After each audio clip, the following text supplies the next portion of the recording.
నమస్కారం డాక్టర్ గారు. నమస్కారం గీతాంజలి. సార్, ఎప్పుడు ఏదో ఒక కంప్లైంట్ వీటి గురించి మాట్లాడదాం. సేమ్ అలాగే మాట్లాడదాం. అయితే ఇవాళ మాట్లాడబోయేది షోల్డర్ పెయిన్. ఎంతగా అంటే భుజాల నొప్పి, ఇలా కూడా చేయెత్తలేకపోతున్నాం. అలా అని పెద్ద పనులు ఏమైనా చేసామా అంటే కాదు. ఇది చాలా మంది హౌస్ వైఫ్లు చెప్పిన మాట. రోజు చేసుకునే పనులే, వంట చేయటం, బట్టలు ఉతకటం, ఏమన్నా పండగలు వస్తే బూజు దులపటం, ఇలా ఇవన్నీ చేసాము. ఏం జరిగిందో తెలీదు. అవన్నీ ఆ రోజు చేసినంత వరకు 2-3 రోజుల వరకు బానే ఉంది. 4వ రోజు నుంచి నొప్పి స్టార్ట్ అయింది. ఇదేమైనా సివియర్ అవుతుందా? ఎందుకు ఇంతలా వచ్చింది? ఈ చిన్న పనికి ఇంత నొప్పి వచ్చేస్తుందా? ఏం చేయాలి? ఇవి చాలా మంది క్వశ్చన్స్. షోల్డర్ జనరల్గా షోల్డర్ జాయింట్ని చూసినట్టయితే అన్ని బాడీలో ఉన్న జాయింట్స్ అన్నిట్లోకి ఎక్కువ మొబిలిటీ ఉన్న జాయింట్. చూడండి, ఇదంతా తిప్పొచ్చు. ఇప్పుడు ఈ జాయింట్ ఉంది చూడండి, ఇంతే. ఈ జాయింట్ లో ఇంత మూమెంట్ కంటే ఎక్కువ లేదు, కొంచెం సైడ్కి వెళ్తుంది. ఇది చూడు, ఇలా ఇలా ఇలా, ఈ పక్కకి, వెనక్కి, పైకి, ఎంత జాయింట్ ఫ్రీ మూమెంట్. ఎందుకు? చేతులతోనే కదా మనం అన్ని పనులు చేసేది. అందుకని దేవుడు దీనికి ఆల్మోస్ట్ లైక్ 180 degrees రొటేషన్ ఇచ్చాడు. 180 degrees రొటేషన్ ఉంటే అదే విధంగా ఇంజరీస్ కూడా అవుతాయి, అంతే కదా. కరెక్ట్. అసలు జాయింట్ మూమెంట్ లేకపోతే అందులో ఇంజరీ ఉండదు. అంత మూమెంట్ ఉందంటే ఇంజరీ ఉంటుంది. ఎన్ని పనులు చేస్తుంటాం. లేడీస్ గురించి అడిగారు. వంట, పైనుంచి ఏమైనా తీయడం, బట్టలు ఆరేయడం, ఓకే, సిలిండర్లు ఎత్తడం, కుక్కర్ ఎత్తడం, ఇటు తిప్పడం, అన్నిటికీ ఇది యూజ్ అవుతుంది. అంటే అందరిలో వస్తుందా? రాదు, కొంతమందిలో వస్తుంది. అంటే అది మన బాడీలో, మన మజిల్స్ లో ఉన్న స్ట్రెంగ్త్ ని బట్టి ఉంటుంది. షోల్డర్ జాయింట్ ఒక సాసర్ లాగా ఒకటి ఉంటుంది బోను, ఒకటి కప్పు లా ఉంటుంది. కప్ అండ్ బాల్ అంటారు, బాల్ అండ్ సాకెట్ అంటారు. ఇది బాల్, ఇది సాకెట్. ఇక్కడ చూడండి, ఇది బాల్, ఇది సాకెట్. సో దీని చుట్టూ ఇప్పుడు ఈ రెండు బోన్స్ మధ్యలో జాయింట్ ఉంది కాబట్టి చుట్టూ మజిల్స్ ఉంటాయి. షోల్డర్ లో మీకు నొప్పి వచ్చిందంటే షోల్డర్ పెయిన్ ని కనుక్కోవడం చాలా ఈజీ. ఎందుకు? 2 బోన్స్ ఉన్నాయి, బాల్, సాసరు. దీని చుట్టూ మజిల్స్, ముందు 2 మజిల్స్, పైన ఒక మజిల్, వెనకాల 2 మజిల్స్. సింపుల్, ఇంకేముండవు, ఇంతే ఉండేది. మనం ఏదో అనుకుంటే షోల్డర్లు ఏవేమో ఉంటాయి అనుకో. కామన్ మ్యాన్ అండర్స్టాండ్ చేసుకోవాలంటే 2 ఎముకలు, 4 మజిల్స్, వీటిల్లోనే ప్రాబ్లం వస్తుంది. నొప్పి వచ్చిందంటే ఒక 10 రోజుల్లో వచ్చి నొప్పి తగ్గిపోయిందంటే భయపడకండి, వదిలేయండి. 10 రోజుల కంటే ఎక్కువ కానీ నొప్పి షోల్డర్లో వస్తుంది. చెయ్యి ఎత్తలేకపోతున్నారు, ఎత్తి తింటే నొప్పి. సరే, ఎత్తుతుంటే నొప్పి అని కానీ ఆ ఎత్తే పనులు చేయకుండా ఇంతవరకు పనులన్నీ చేసేసుకుంటారు. ఏమవుతుంది? లోపల ఇంజరీ పెరుగుతూ ఉంటుంది. సో షోల్డర్లో ఈ 4 మజిల్స్లో ఏ దానికైనా కానీ చిన్న ఇంజరీ జరిగినా, మనమే చేసే యాక్టివిటీస్లో లేదా కింద పడినా కానీ అది అరిగి, అది దెబ్బతిని, దాని తర్వాత షోల్డర్ మూమెంట్ మనం ఎత్తలేం కదా. చూడండి, పైన ఎత్తుతుంటే నొప్పి వస్తుంది అనుకో, పైన పనులు మనం ఈ చేత్తు చేస్తాం, ఈ చేంజ్ చేయడం. అప్పుడేమొద్ది, షోల్డర్ జాయింట్ కూడా అరిగిపోతుంది. జాయింట్ గ్యాప్ ఉంది, జాయింట్ కూడా అరిగిపోతుంది. సో ఇదంతా సైకిల్ అనమాట. మజిల్ క్రాక్ అయింది, ఆ క్రాక్ వల్ల నొప్పి వస్తుంది, నొప్పి వల్ల మీరు మూమెంట్స్ చేయరు, మూమెంట్స్ చేయకపోవడం వల్ల షోల్డర్ లో ఆర్థరైటిస్ వచ్చి షోల్డర్ జాయింట్ ఎత్తికిపోయి ఫ్రోజన్ షోల్డర్ అంటారు. ఇంతవరకు ఎత్తేవాళ్ళు కొన్ని రోజులకి ఇంత, కొన్ని రోజులకి ఇంత, కొన్ని రోజులకి మొత్తం. ఇది ఫ్రోజన్. ఓకే సార్, ఎంగేజ్ లో ఉన్న వాళ్ళకి వస్తుంది సార్. ఎందుకు అంటే సిస్టమ్ దగ్గర వర్క్ చేసుకునే వాళ్ళు అంటే అంతే, ఇట్లా చేతులు పైకెత్తి ఏం చేస్తారు, జస్ట్ ఇలా ఇలా ఇలా చేస్తూ ఉంటారు వర్క్ అనేది. వాళ్ళల్లో చూస్తాము, కొన్ని ఎక్సర్సైజెస్ చేసే వాళ్ళలో చూస్తాం. అంటే ఇవి తాత్కాలికమైన, అవి శాశ్వతంగా ఉండిపోతాయా? తాత్కాలికము మొదటలో, తర్వాత శాశ్వతంగా అవుతాయి. ఎందుకు? నువ్వు ఆ నొప్పి జరిగినప్పుడు ఫస్ట్ ఆఫ్ ఆల్ కారణం కనుక్కోవాలి, తర్వాత లోపల ఏముందో చూసుకోవాలి, దాన్ని ట్రీట్ చేసుకోవాలి, అది మళ్ళీ రాకుండా చూసుకోవాలి. ఈ 4 జరగలేదనుకో, ఏదో కొన్ని రోజులు తగ్గినట్టు తగ్గుతుంది, టాబ్లెట్లో ఆయింట్మెంటు లేని మసాజులు చేయించుకుంటూ తగ్గినట్టు తగ్గుతుంది, లోపల డ్యామేజ్ పెరుగుతుంది, తర్వాత అది రివర్సిబుల్ డ్యామేజ్ కాస్త ఇర్రివర్సిబుల్ డ్యామేజ్ అయిపోతుంది. మళ్ళీ తర్వాత నువ్వు ఏం చేయలేవు, పెద్ద ఆపరేషన్ పోవాలి. మాకు తెలిసిన వాళ్ళకి మీ సజెషన్ చెప్పండి సార్. ఇలాగే షోల్డర్ పెయిన్ చాలా వస్తుందని అన్నారు, ఇప్పుడు 10 రోజులు దాటిపోయింది, దగ్గర 15 రోజులు అయినట్టుంది, తగ్గట్లేదు ఎంతకైనా సరే. చూస్తే ఒక్కసారి డాక్టర్ దగ్గరికి వెళ్ళగానే ఇది ఇంకా సర్జరీ చేయాల్సిందే, చాలా ఘోరంగా ఉంది పరిస్థితి అని అన్నారు. సో అంటే స్టేజ్ బట్టి చెప్పేస్తారా? ఎలా చెప్తారు? ఇప్పుడు వాళ్ళకి సర్జరీ అవసరం లేదు, మీరు చేసేటువంటి ఈ థెరపీయే సరిపోతుందా? షోల్డర్లో పెయిన్ వస్తే మన ఎపియాన్లో ఒక డైనమిక్ మస్కులోస్కెలిటల్ అల్ట్రాసౌండ్ స్కాన్ అని ఉంది. స్కాన్. మన ఎంఆర్ఐలు ఏం అవసరం లేదు, అది చాలు. దాంట్లో షోల్డర్ జాయింట్లో ప్రాబ్లం ఉందా? నేను 4 మజిల్స్ చెప్పాను కదా, దాంట్లో రొటేటరీ కఫ్ అంటాం ఈ 4 మజిల్స్ని కప్పి. దీంట్లో ముఖ్యమైనది సుప్రాస్పైనేటస్ టేర్ అంటారు. సుప్రాస్పైనేటస్ అనే మజిల్ క్రాక్ అన్న అవ్వచ్చు, కట్ అన్న అవ్వచ్చు, చిన్న చిన్నగా అది పోయి బోన్ దగ్గర అతుక్కుంటుంది చూడండి, అక్కడ కూడా కొంచెం డ్యామేజ్ అయి ఉండొచ్చు.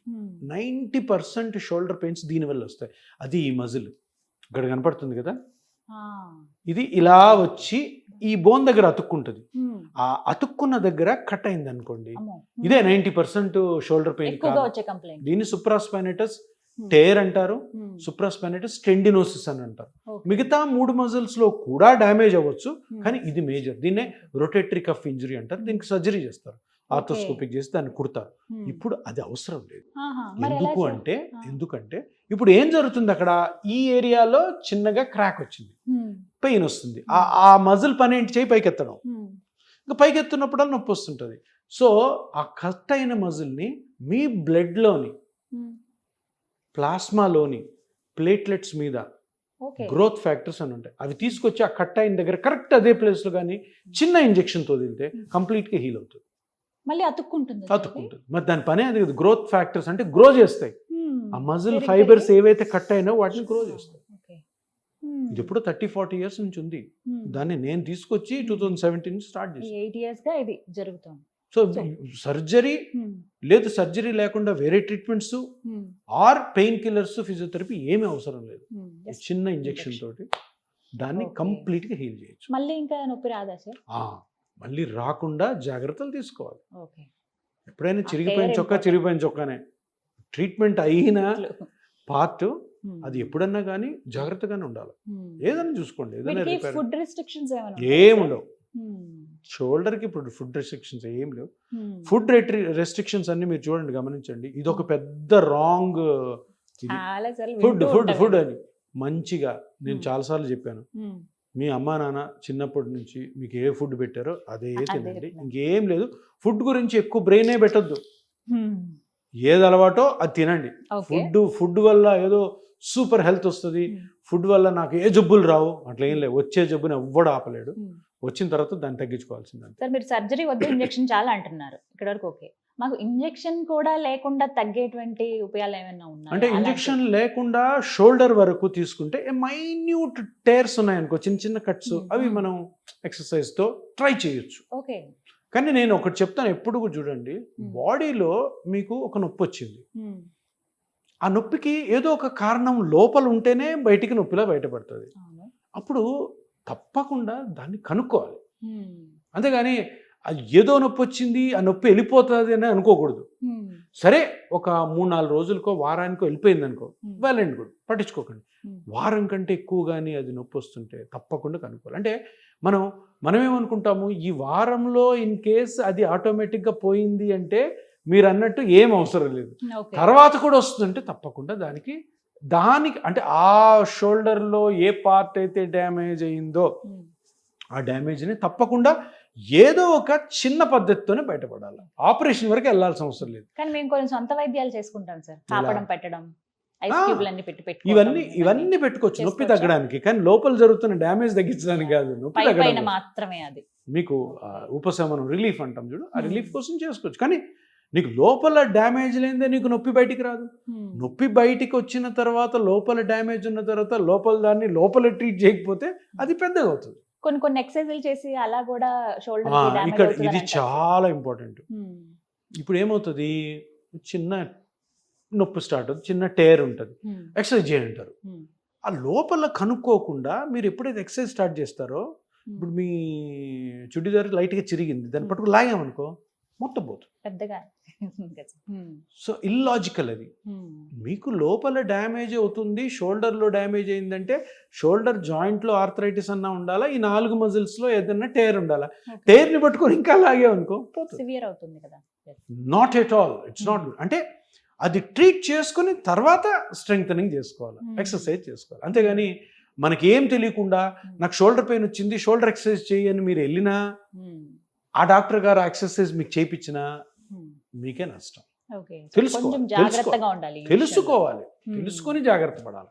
అంటే ఈ ప్లాస్మా థెరపీ వచ్చిన తర్వాత రెవల్యూషన్ ఎట్లా వచ్చిందంటే, ఫస్ట్ ఆఫ్ ఆల్ ప్రతి మనిషి అర్థం చేసుకోవాల్సింది అంటే, అరే నాకు ఎందుకు నొప్పి వస్తుంది కనుక్కోవాలి. నేను ముందు ఒక ఎంఆర్ఐ చేసా, ఎక్స్రే తీసా, లేదంటే స్కానింగ్ చేశాను. ఇది ఈ సమాజంలో ఎప్పుడైతే ఇంత అవేర్నెస్ వస్తుందో ట్రీట్మెంట్ సింపుల్ అయిపోతుంది. మీరు ఎవరు నమ్మాల్సిన అవసరం లేదు, మీది మీరే నమ్ముకోండి, డాక్టర్తో మాట్లాడుకోండి. డాక్టర్ చెప్పింది కరెక్ట్ అయినప్పుడు, సార్ అంత పెద్ద ఆపరేషన్ ఎందుకు సార్, చిన్న ఇంజెక్షన్తో చేసుకోవచ్చు కదా అని అడిగినప్పుడు మీకు మంచి రిజల్ట్ అనేది సలహా దొరుకుతుంది, రిజల్ట్ వస్తుంది. సో ఎపియాన్ లో షోల్డర్ కి సంబంధించి రకరకాల ట్రీట్మెంట్స్ అందుబాటులో ఉన్నాయి. First scanning without operation. Scanning తో స్టార్ట్ చేస్తే ఆపరేషన్ తో పని లేకుండా జస్ట్ ఒక ఇంజెక్షన్ తోనే ట్రీట్మెంట్ అనేది ఉంటుంది. Thank you so much sir. నమస్కారం. సో విన్నారు కదా, షోల్డర్ పెయిన్ తో బాధపడుతున్న వాళ్ళకి ఎపియాన్ పెయిన్ మేనేజ్మెంట్ సెంటర్ లో ది బెస్ట్ ట్రీట్మెంట్ అందుబాటులో ఉందండి. వెల్ ఎక్స్పీరియన్స్ డాక్టర్స్ ఉన్నారు, అలాగే పెద్ద పెద్ద ఎక్విప్మెంట్ అంటే అప్డేటెడ్ ఎక్విప్మెంట్ ఇక్కడ అందుబాటులో ఉన్నాయి. సో ఎవరికైతే అవసరం అనుకుంటున్నారో మీరు ఒక్కసారి రండి, డాక్టర్ గారు అపాయింట్మెంట్ తీసుకోండి. ముందుగా నెంబర్ కూడా నేను ప్రొవైడ్ చేస్తాను, కాల్ చేసి మీరు వస్తే కనుక సో డాక్టర్ గారితో మాట్లాడితే ప్రాబ్లం ఏంటనేది ఫస్ట్ తెలుస్తుంది, దాని ద్వారా సొల్యూషన్ కూడా మీకు అందుతుంది. ఇది వాళ్ళ వీడియో. నమస్తే.